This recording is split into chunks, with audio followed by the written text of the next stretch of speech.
Šiandien matysite. Panevėžio rajono savivaldybė planuoja perimti valstybinius kelius. Įpusėjus gripo sezonui sergamumas peršalimo ligomis toliau auga. Prezidentas paskyrė naują Panevėžio apylinkės teismo teisėją.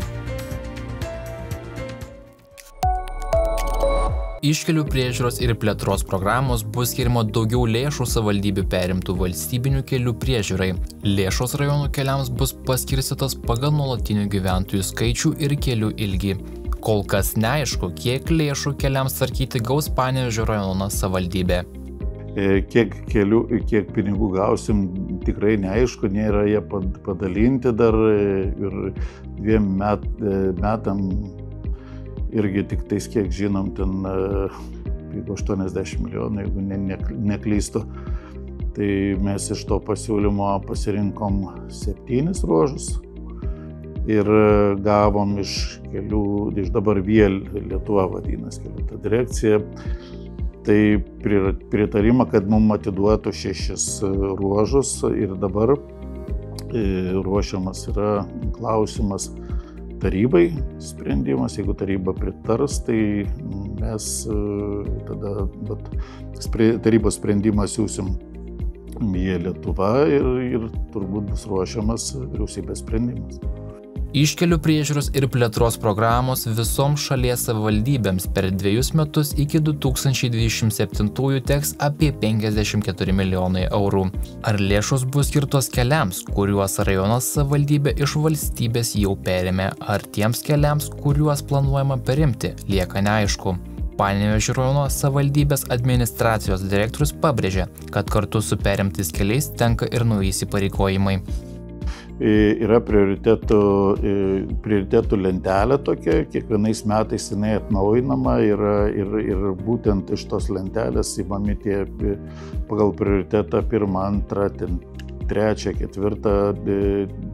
ir tie keliai yra projektuojami, tvarkomi, asfaltuojami ir kas žiūrint, koks kelias nelygus keliui. O visa ta tvarka tokia yra, pirma išsigrynina į prioritetų susidėlioja seniūnijose.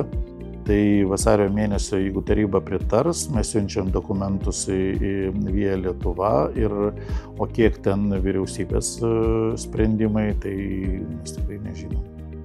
Rajono gyventojai tikisi, kad skirtos lėšos bus panaudotos tikslingai. Kelių tvarkymo darbų pradžios data paaiškės ateityje. Panevėžio socialinių paslaugų centras kviečia panevėžiečius pamastyti apie globą, globoti arba įsivaikinti be tėvų globos likusius vaikus, tapti budinčiais nuolatiniais globotojais arba įsteigti šeimyną. Vasario 5 dieną globos centre pradedami vesti nemokami mokymai pagal pagrindinę globėjų ir įtėvių rengimo programos dalį. Šiuo metu Panevėžyje dirba 7 budintys globotojai, 60 globėjų bei 48 artimi giminaičiai besirūpinantys globojamais vaikais. Šiuo metu Panevėžyje iš viso globojami 134 vaikai, 6 nuo gimimo iki 3 metų, 44 nuo 3 iki 12 metų ir 84 nuo 12 iki 18 metų. Pastaruoju metu ypač trūksta budinčių globotojų bei nuolatinių globėjų vaikams vyresniems nei 10 metų. Galvojantiems apie globą, bet nedrįstantiems ryžtis šiam žingsniui, vasario 5 dieną bus organizuojama mokymų grupė, kurioje bus galima pasitikrinti savo galimybes ir išsklaidyti abejones. Kiekvienam globėjui, rūpintojui, šeimynos steigėjui ar dalyviui yra prieinama globos centro pagalba bei palaikymas. Visos įstaigos paslaugos yra nemokamos ir teikiamos viso globos proceso metu, pradedant nuo mokymų iki kol tęsiasi globa.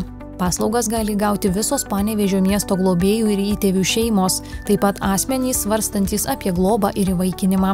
Pageidaujančius globoti, įvaikinti vaikus, dirbti budinčiais ar nuolatiniais globotojais ar norinčiais steigti šeimyną, kviečiame dėl prašymo pateikimo kreiptis į Panevėžio apskrities vaiko teisių apsaugos skyrių adresu Smetonos gatvė 19.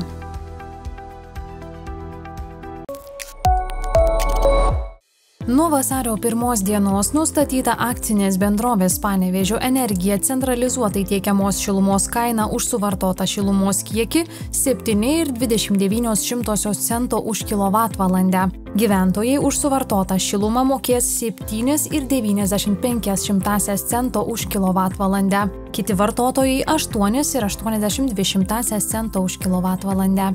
Įvertinus nustatytą šilumos kainą ir geriamojo vandens bei nuotekų tvarkymo paslaugų kainas, Panevėžio miesto ir Pažagienių gyventojams karštas vanduo kainuos 6,52 € už kubinį metrą.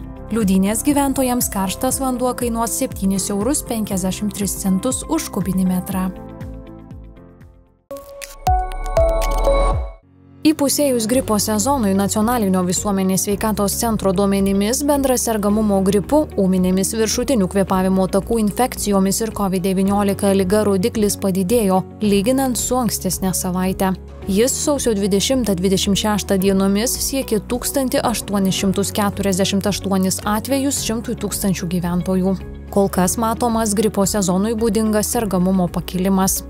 Mažiausias sergamumas registruotas Tauragės apskrityje, didžiausias Vilniaus apskrityje. Epideminį sergamumo lygį pasiekė 31 savivaldybė. Iki šios dienos nė viena savivaldybė epidemijos nėra paskelbusi. Praėjusią savaitę Lietuvoje dėl gripo į ligoninę pateko 246 asmenys, dėl COVID-19 ligos 16 asmenų. Dėl šių ligų intensyviosios terapijos skyriuose buvo gydoma 16 asmenų. Per savaitę registruoti 2 mirties nuo gripo atvejai. Vienas asmuo priklausė 30–39 metų amžiaus grupiai, kitas 50–59. Abu turėjo lėtinių ligų ir nebuvo skiepyti nuo sezoninio gripo. Nuo COVID-19 ligos mirties atvejų nebuvo užfiksuota.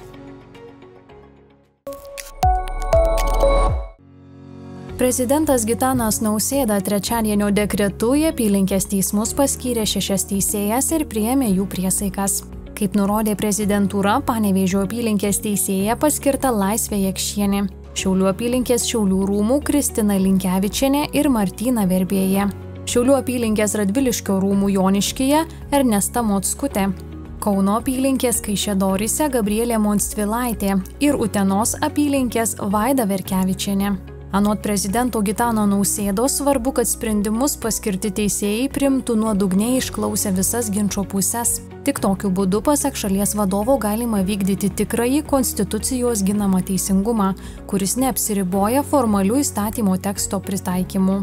Prezidentas teisėjoms linkėjo išminties, pasitikėjimo ir drąsos priimti nepopuliarius, bet teisingus sprendimus. Apylinkės teismų teisėjus skiria ir atleidžia prezidentas teisėjų tarybos patarimu.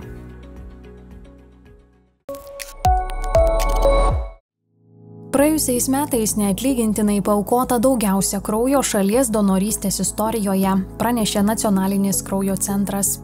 Jo duomenimis pernai atlikta maždaug 6% daugiau donacijų nei 2023-aisiais, iš viso surinkta 34 600 litrų kraujo. Tai patys geriausi skaičiai nuo pat kraujo donorystės Lietuvoje pradžios 1923-aisiais. 2024 metais kraujo aukojo 41 200 žmonių, atlikta 76 900 donacijų. Rekordiniais kraujo donorystėje tapę skaičiai yra net didesni nei tada, kai kraujo donorystė buvo apmokama, tokia ji buvo iki 2018-ųjų. Be to, pernai pradėta naudoti naujausią įrangą, skirtą kraujo komponentų švitinimui rentgeno spinduliais. Ji paspartino kraujo tiekimo ligoniams procesą. Praėjusiais metais pirmakarčių donorų centras sulaukė kiek mažiau nei 2023-aisiais, tačiau kiek daugiau nei 2022-aisiais. Pirmą kartą duoti kraujo atėjo 7900 žmonių. 2023-aisiais tokių buvo 8400. Nacionalinis kraujo centras pažymi, kad donorų aukojamas kraujas naudojamas ir kraujo komponentams, eritrocitams, trombocitams, šviežiai užšaldytai plazmai gaminti. Jų reikia ligoniams po sunkių chirurginių operacijų, gimdyvėms, nudegusiems, sužeistiems ir įvairiomis ligomis sergantiems žmonėms. Taip pat iš donorų paaukoto kraujo gaminami vaistai.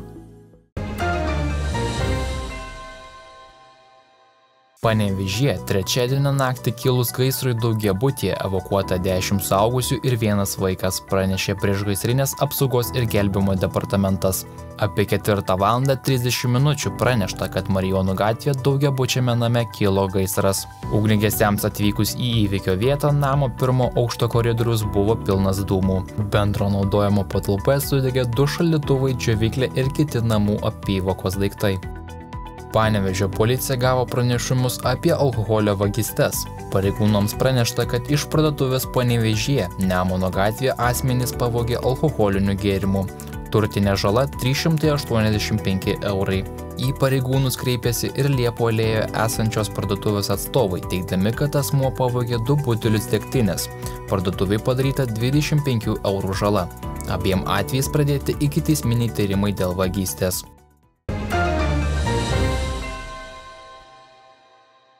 Praėjusių metų pabaigoje duris atvėrė atnaujinta Panevėžio ledo arena, kuri jau susilaukė didelio populiarumo. Paklauskime miestiečių, kaip jie vertina atnaujintą areną. Ledo arenai nebuvau. O kodėl nebuvo? Nežinau, nemėgstu čiuožti.